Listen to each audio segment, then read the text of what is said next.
தந்தி தொலைக்காட்சி நேயர்களுக்கு வணக்கம்.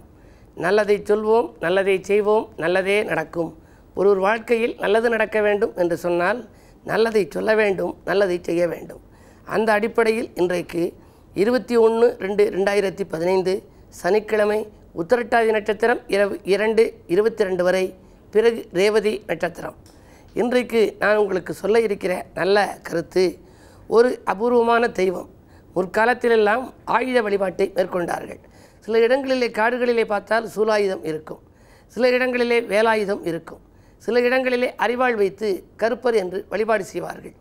அந்த அடிப்படையிலே இன்றைக்கு சிவகங்கை மாவட்டம் திருப்பத்தூருக்கு பக்கத்திலே பொன்னமராவதி போகும் வழியிலே வேலங்குடி என்று ஒரு அருமையான ஊர் இருக்கிறது. அந்த ஊரிலே கருப்பர் என்ற தெய்வம் வீற்றிருக்கிறது. அந்த கருப்பருடைய தெய்வத்திற்கு எல்லோரும் வேண்டுதல்கள் சொல்லிக்கொண்டு எதை வைப்பார்கள் என்றால் நீங்களே ஆச்சரியப்படுவீர்கள். அந்த கருப்பர் நம்முடைய கோரிக்கைகளை நிறைவேற்ற வேண்டும் என்று சொன்னால் அங்கே அரிவாள் செய்து வைப்பார்கள். ஆயிரக்கணக்கான அரிவாள்கள் அங்கு குவிந்திருக்கின்றன. அந்த தெய்வத்திற்கு மிகவும் பிடித்தது எது என்று சொன்னால் சாம்பிராணி மட்டும்தான். சாம்பிராணி வாசகன் என்று அதற்கு அடைமொழி கொடுத்து எழுதியிருக்கின்றார்கள்.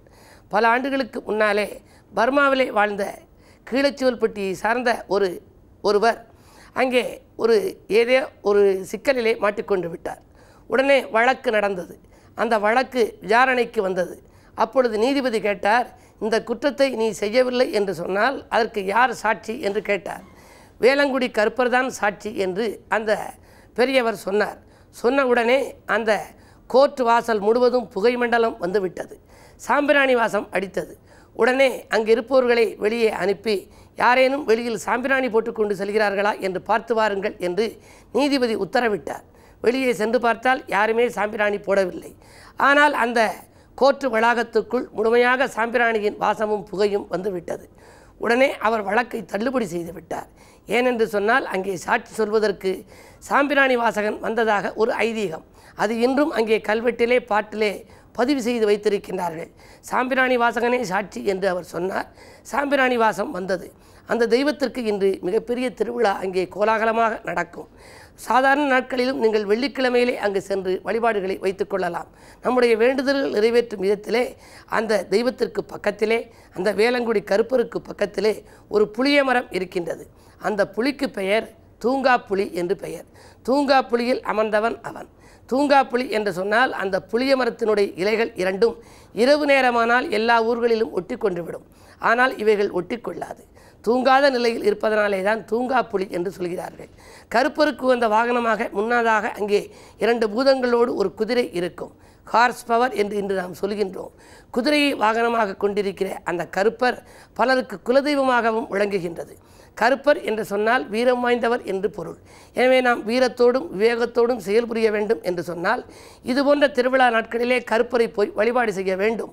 பொதுவாக சிவராத்திரி முடிந்த 3வது நாள் 4வது நாளாக வருகின்ற பொழுதெல்லாம் செட்டிநாட்டு பகுதியில் குலதெய்வ வழிபாட்டுகளை மேற்கொள்வார்கள். எனவே நீங்களும் உங்கள் குலதெய்வங்களை இன்று தினம் போய் வழிபாடு செய்தால் மிக அற்புதமான பலன்கள் கிடைக்கும்.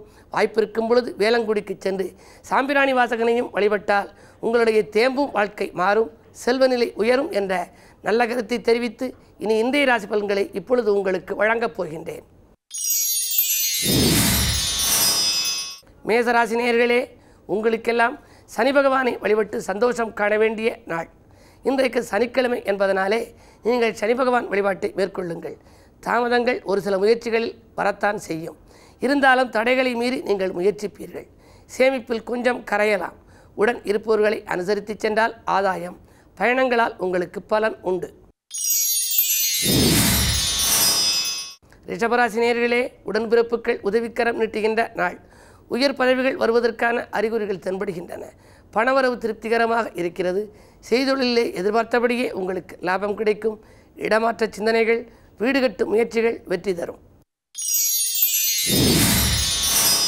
மிதுனராசி நேயர்களே, முட்டுக்கட்டைகள் அகல முயற்சி எடுக்கும் நாள். முன்பின் தெரியாதவர்களுடன் கொஞ்சம் கவனமாக நடந்து கொள்ள வேண்டும். 2லே குரு வக்ர இயக்கத்தில் இருக்கின்றார். அறிமுகமில்லாதவர்களை நம்பி ஏதேனும் காரியம் செய்தால் அது முடிவடையாது. மேலும் சிரமங்களுக்கு ஆளாக நேரிடும். மாற்று மருத்துவத்தால் உடல்நலம் சீராகும். கடகராசி நேயர்களே, அந்நிய தேசத்திலிருந்து அனுகூல தகவல் வந்து சேரும் நாள். அலைச்சலுக்கேற்ற ஆதாயம் உங்களுக்கு உண்டு. ராசிநாதன் சந்திரனை குரு பார்க்கின்றார். குரு சந்திர யோகத்தின் அடிப்படையில் இருப்பதால் குழந்தைகள் நலன்கருதி எடுத்த முயற்சிகளில் வெற்றி கிட்டும். குடியிருக்கும் வீட்டை விலைக்கு வாங்க வேண்டும் என்று நினைத்தவர்களுக்கு அந்த வாய்ப்பு கைகூடும். அது மட்டுமல்ல, எதிர்காலத்திற்கான புதிய திட்டங்களை தீட்டப் போகின்றீர்கள். இந்த நாள் உங்களுக்கு ஒரு இனிய நாளாக அமைய நீங்களும் ஈஸ்வரன் வழிபாட்டை மேற்கொள்ளுங்கள். சிம்மராசினியர்களே, உங்களுக்கு சந்திராஷ்டமம். தீட்டிய திட்டங்கள் திசை மாறி செல்லுகின்ற நாள். செல்வாக்கு மிக்கவர்களை பகைத்து கொள்ளாமல் பார்த்து கொள்ளுங்கள். எதை செய்தாலும் ஒரு முறைக்கு பல முறை யோசித்து செய்வது நல்லது. விலையுந்த பொருட்களை கையாளுவதிலும் கொஞ்சம் கவனம் தேவை. விரயங்கள் இன்று கூடுதலாகவே இருக்கும். கன்னிராசினியர்களே, சொத்து விற்பனையால் சொந்தங்களின் பகையை வளர்த்து கொள்ளுகின்ற நாள். உங்கள் வீட்டு சொத்துக்களை விற்பதன் மூலமாக உடன்பிறப்புகளையோ அல்லது உறவினர்களையோ பகைத்து கொள்ள நேரிடலாம். துணையாக இருப்பவர்களால் தொல்லைகளும் ஏற்படும். 3ஆம் இடத்திலே சனி. வழக்குகளில் கூட நல்ல திசை திருப்பங்கள் ஏற்படலாம். இந்த நாளை இனிய நாளாக நீங்கள் அமைத்துக்கொள்ள வேண்டுமானால் வழிபாட்டில் கவனம் செலுத்த வேண்டும். குடும்ப பெரியவர்களின் ஆலோசனைகளை கேட்டு நடப்பதும் நல்லது. துலாம் ராசி நேயர்களே, கோபத்தின் காரணமாக கூட இருப்பவர்களை பகைத்து கொள்ளுகின்ற நாள். உணர்ச்சி வசப்பட்டு அருகில் இருப்பவர்களை பகைத்துக் கொள்வீர்கள். அதனால் உங்களுக்கு காரியம் நடைபெறாமல் போய்விடலாம். காரியம் பெரிதா வீரியம் பெரிதா என்பார்கள். எனவே நீங்கள் அனுசரித்து சென்றால்தான் இன்றைக்கு ஆதாயத்தை அடைய முடியும். கொடுக்கல் வாங்கல்களிலும் கூடுதல் கவனம் தேவை. இல்லையென்றால் ஏமாற்றம் ஏற்படலாம். விருச்சிக ராசினியர்களே, உங்களுக்கெல்லாம் உதிரி வருமானங்கள் பெருகி உள்ளம் மகிழ்கின்ற நாள். விருந்துகளிலும் விழாக்களிலும் கலந்து கொண்டு மகிழ்வீர்கள். நட்பால் நல்ல காரியம் நடைபெறும். இன்று தினம் பயணங்களாலும் உங்களுக்கு பலனுண்டு. செய்தொழிலில் எதிர்பார்த்ததை காட்டிலும் 2 மடங்கு லாபம் கிடைக்கலாம். இந்த நாள் உங்களுக்கு ஒரு இனிய நாள். தனுசு ராசினியர்களே, உங்களுக்கெல்லாம் சொல்லை செயலாக்கி காட்டும் நாள். தூரதேசத்திலிருந்து வரும் தகவல் உங்களுக்கு நன்மையை அளிக்கும். தொகையும் எதிர்பார்த்தபடியே வந்து சேரலாம். விரையச்சனியின் ஆதிக்கம் நடப்பதால் மற்றவர்களுக்கெல்லாம் கொடுத்து உதவ வேண்டும் என்ற எண்ணம் மேலோங்கி இருக்கும்.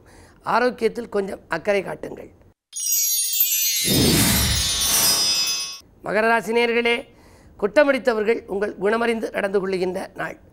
கொள்கை பிடிப்பை கொஞ்சம் தளர்த்தி கொள்ள நேரிடும். இப்படித்தான் நான் செய்வேன் என்று நீங்கள் பிடிவாத குணத்தோடு இருந்தால் சில காரியங்கள் முடியாது. எனவே அருகில் இருப்பவர்களை அனுசரித்தும் விட்டு கொடுத்தும் செல்வதுதான் நல்லது. கும்பராசினியர்களே, உங்கள் ராசியிலேயே சூரியன் சஞ்சரிக்கின்றார். வாரிசுகளால் வருமானம் வந்து சேருகின்ற நாள். குழந்தைகளுக்கு வேலைகள் கிடைக்கலாம்.